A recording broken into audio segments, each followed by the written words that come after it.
Welcome to our presentation on ferrofluids. I'm Paul Wigley. And I'm James Salis.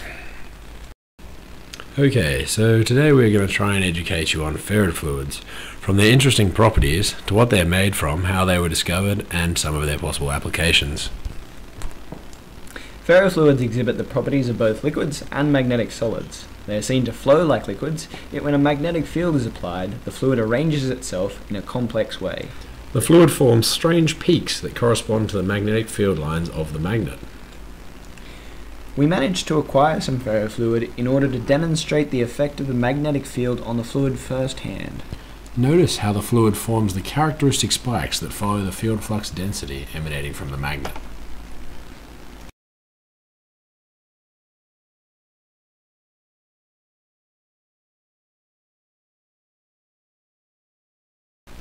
Most ferrofluids are made from a substance called magnetite, a compound of iron and oxygen. This is prepared from a solution of iron 2 and iron 3.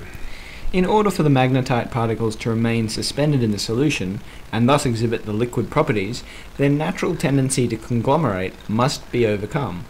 This can be achieved through two methods. The first relies on the particles being small enough, approximately 10 nanometers in diameter, such that their random thermal motion is greater than the attractive intermolecular forces between them. Alternatively, larger particles of magnetite can be coated in a surfactant. A surfactant is usually composed of large hydrocarbon molecules that have a polar structure. These hydrocarbons surround the magnetite particles and prevent them from grouping in large lumps. Either the large size of the particle surfactant system on the surface of the magnetite or electrostatic repulsion prevents the particles coming into contact. You may be wondering how ferrofluids were developed in the first place. In fact, it came about during the space race in the 1960s, when NASA spent a lot of time and money on investigating how to control liquids in zero gravity. Magnetic fields presented an easy way to do this in that they could be created and controlled precisely. Since their discovery by NASA, ferrofluids have been incorporated into many different fields. Expensive loudspeakers, for example, use ferrofluids to immerse the speaker coils and help dissipate unwanted heat, as well as dampening resonances. Both of these uses improve the overall sound quality.